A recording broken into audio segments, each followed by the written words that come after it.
반갑습니다 형님들. 안녕하세요. 자, 이제 A매치 마지막 날이네요. 월드컵에 직행하는 팀들이 정해지고 이제 어떤 팀들이 플레이오프로 가느냐, 그런 것들이 종지부를 찍게 됩니다. 사실 이번 A매치 주간이 뭔가 초반에는 그 좀 강팀들이 약팀들 잘 못 패더니 또 그제랑 어제는 잘 패더라고요. 사실 뭐 어제는 좀 동기부여가 없는 팀들도 많았는데 그런 게 좀 많았습니다. 참 분석하는 입장에서는 어렵다. 마음을 놓기도 뭐하고, 그렇다고 약팀을 올려칠 것도 없고 뭐 그런 상황인데, 오늘 준비한 거 한번 말씀드려 보도록 하겠습니다.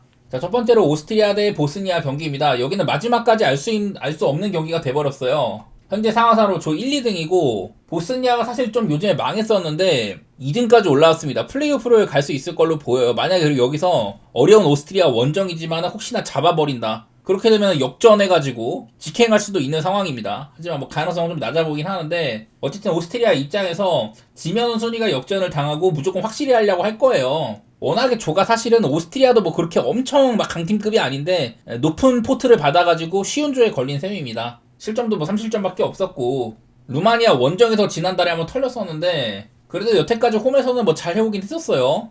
어찌 보면 뭐 제코의 마지막 불꽃이다 뭐 이럴 수는 있지만은 아무래도 오스트리아 보는 게 편하기는 하죠. 하지만 오스트리아의 경기력 역시 제 여지껏 봐온 바로는 작년이랑 완전 딴판이거든요. 그런 점에서 좀 믿을 건 안 돼서 저는 뭐 일반승 정도로만 접근할 것 같아요. 굳이 뭐 마행까지 볼 필요는 없을 것 같습니다. 보스니아가 굉장히 좀 공세적으로 나올 거기 때문에 거기서 이제 오스트리아가 버티고 역습이라든지 그런 식으로 간다면은 뭐 오바 같은 것들도 나쁘지 않지만 굳이 건드리고 싶지 않은 경기 같아요. 여태 맞대결로도 오스트리아가 그렇게 막 편한 적이 많이 없었습니다. 비교적 전력이 좀 안정된 2010년대 이후에도.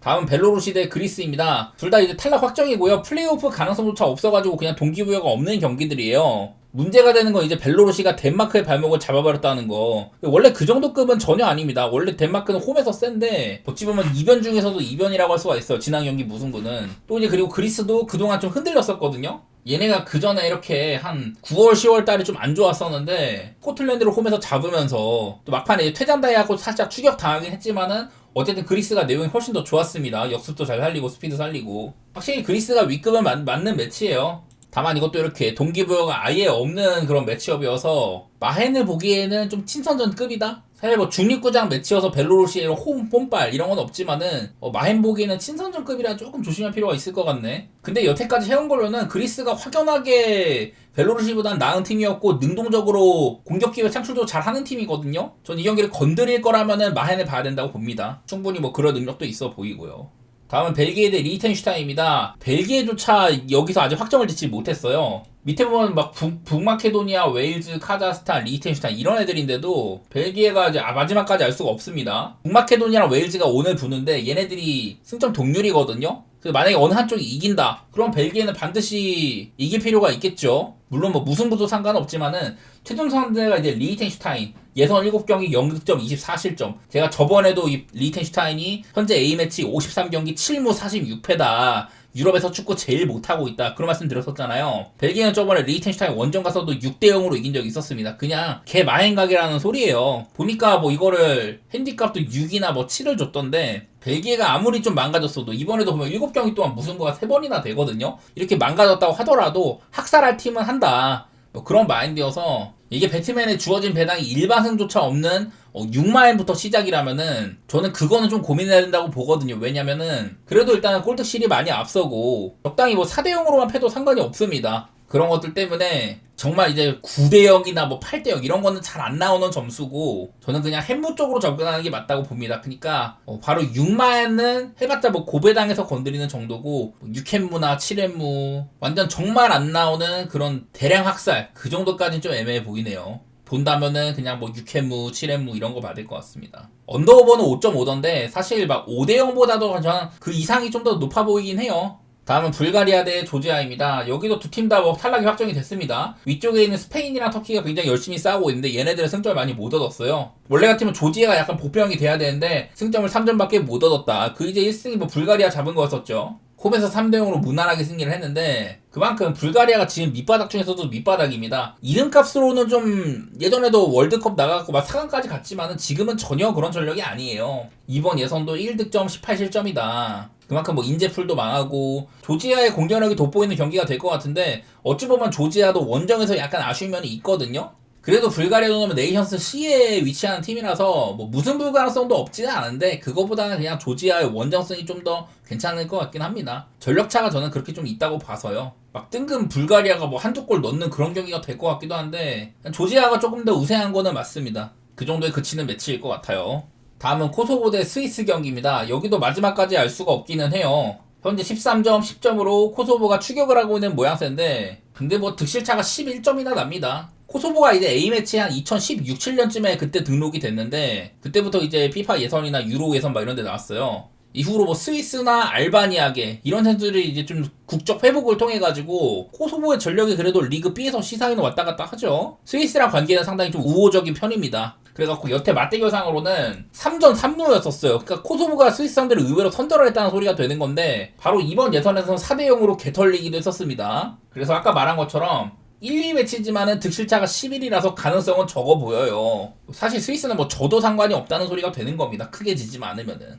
코소보는 좀 이제 수비적으로 하면서 무리키 중심으로 한 역습 한 방이나 뭐 헤더 한 방 이런 거를 노리는 팀인데 스위스가 이번 대회에서 직전 경기 스웨덴한테 실점이 한 점밖에 없었거든요. 그러니까 스위스가 단단하다는 얘기는 되는 건데 좀 뭔가 요즘에 네이션스 리그나 예선 초반에 허우적대던 것보다 확실히 좋아진 것 같기는 합니다. 근데 나는 여태까지 코소보의 흐름을 봤을 때는 이 뭔가 중요도가 약간은 떨어지기 때문에 스위스가 뭔가 이를 악물고 뛸 만한 게임은 아니다. 그런 것까지 생각하면은 저는 괜시리 그냥 코소보의 프렌 같은 쪽이 좀 더 끌려 보이기는 해요. 이거는 제 개인적인 생각인데 사실 코소보의 뭐 2프렌은 너무 배당이 안 나오고 1프렌도 저는 못 볼 건 없다고 생각이 되기는 하네요. 그 다음은 루마니아 대 사마리노 경기입니다. 동기부여는 적다고 할지라도 학살각이 보이는 게임이죠. 이제 루마니아도 못 가는 게 확정이 됐습니다. 위에 있는 보스니아랑 오스트리아가 최종전 하는 동안 그냥 뭐 구경만 해야 되는 입장이요. 바로 이제 직전 경기 보스니아 원정에서 퇴장도 나오고 해서 그냥 거기서 혹시나 이겼으면은 최종전에 또 상대가 될 수 있었는데 그러지 못하게 됐습니다. 뭐 일단 루마니아의 홈발도 있고 산마리노라는 팀이 이번 예선도 1득점 32실점입니다. 얘네들이 작년에 상승세가 엄청 났지만 그거는 네이션스 리그에서 동급 팀들이랑 붙어서였던 거고 그냥 지금 뭐 샌드백인 셈이죠. 또 이제 3월 달에는 루마니아가 산마리노 원정 가서 5대1이었는데 그때처럼 이렇게 1실점 가능성이 있으니까 뭐 핵무권에서만 놀아야 될 것 같습니다. 제가 요즘에 이렇게 좀 약팀들 산마리노나 뭐 지브롤터 이런 팀들 게임을 그냥 언더로 조금 많이 갔었는데 그거보다는 그냥 역시나 뭐 햄무에서 노는 게 맞는 것 같아요. 다음은 스코틀랜드 대 덴마크입니다.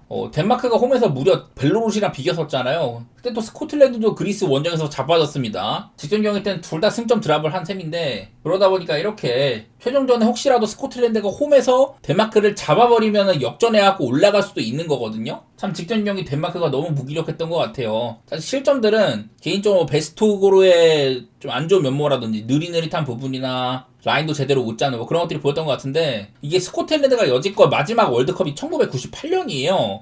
얘네가 뭐 최근에 뭐 유로도 나가고 수비력이 좋은 건 알겠는데 공격에서 뭔가 자기들이 만들어가지고 해내는 능력은 저는 좀 별로 같습니다. 이런 뭐 세트피스에서의 모습이나 맥토미니의 한방 뭐 그런 거에만 기대를 해야 될 것 같은데 최전방에 뭐 채 아담스도 존재감이 별로 없고 전력은 덴마크가 낫기는 나아요. 또 그리고 덴마크도 세트피스 수비 같은 것들은 뭐 후달리는 팀은 아니니까 저는 약간은 그냥 얌전한 무승부 느낌 생각하고 있는데 경기 내용 자체는 얌전하지 않겠지만은 덴마크 입장에서는 뭐 버티기만 해도 나쁘지 않다. 원정인데 그런 게 있어가지고 어렵지만 무승부 정도? 어느 한쪽의 우세를 점치기가 쉽지 않은 경기 같습니다. 여지껏 맞대결로도 덴마크의 마지막 스코틀랜드 원정승이 2002년이거든요. 이때쯤에는 스코틀랜드 인재가 없을 때고 뭐 덴마크는 뭐 토마손이라든지 그라베센, 헬베그, 폴센 뭐 괜찮은 애들 많이 있을 때예요. 어쨌든 이 시기는 스코틀랜드가 좀 못할 때고 이후에는 2010년대나 2020년대 좀 비등비등한 부분도 있었다. 이런 것들 때문에 저는 예측이 쉽지 않은 경기 같습니다.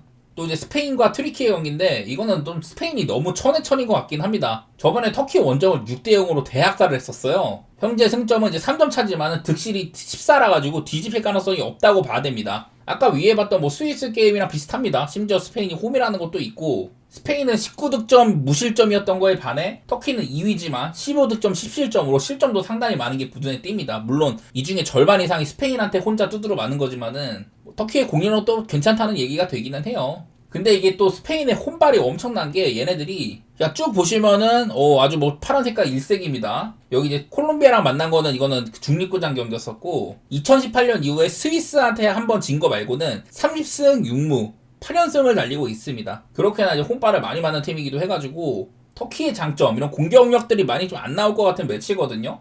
근데 사실 지난번 6대0 경기도 스페인이 일찌감치 막 골도 많이 넣고 해가지고 무난하게 흘렀지만은 터키 역시 공격력은 괜찮았습니다. 골대샷이나 우나이 시몬의 선방쇼 이런 것들도 있었던지라서 저는 터키의 공격력도 나쁘진 않게는 봤었어요. 그래서 또 이제 뭐 오바 같은 것들도 볼만은 하다. 양팀 다 색깔 자체는 그런 거 보기에 나쁘지 않은 팀이고 스페인이 완전 잠식하는 경기 그런 그림이 뭐 안 그려지는 건 아닌데 저는 그래도 오바라든지 뭐 스페인 쪽 보는 게 무난해 보이긴 합니다.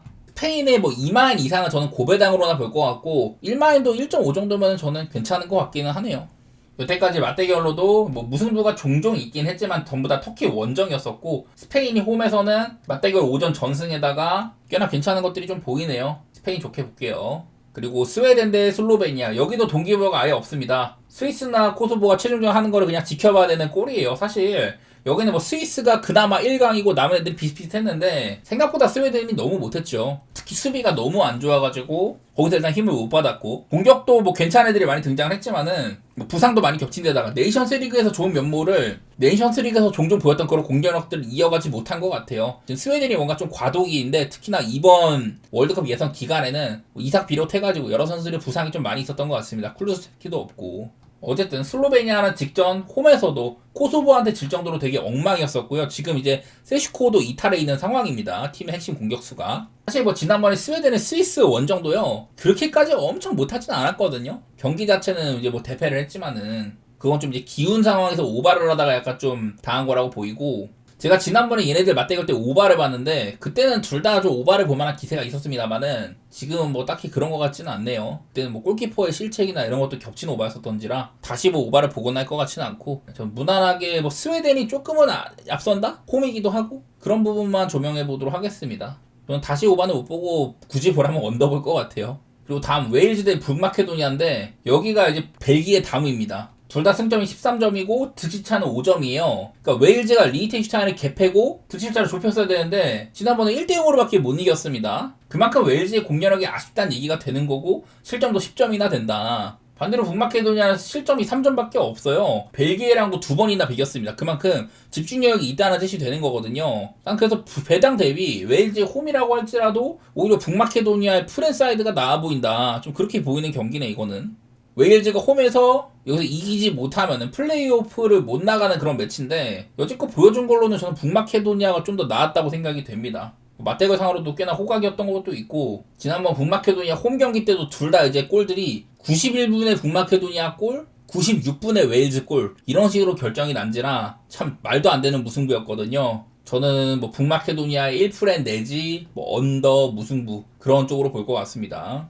자 그리고 여기 저희가 밑에 여기 사실은 뭐 친선전도 2경기 정도 좀 준비를 했었는데 이게 배트맨에 등록이 안 돼 있더라고요. 그냥 뭐 넘어가도록 하고 사실 A매치 이번에 좀 많이 어려웠던 것 같습니다. 저는 남미에서 막 에콰도르 같은 팀들 건드리는 거 좋아하는데 좀 이번에는 강팀들이 약팀들을 제대로 못 했다거나 뭐 실점도 조금 하기도 하고 특히 좀 라인업 변수가 좀 많았던 것 같기는 하네요. 변명을 하자면은 쉽지 않았던 것 같고 이제 3월달까지 A매치가 없는데 저는 이제 뭐 3월달에 여러 평가전이나 유럽 예선 플레이오프 그런 것들로 다시 찾아뵙도록 하겠습니다.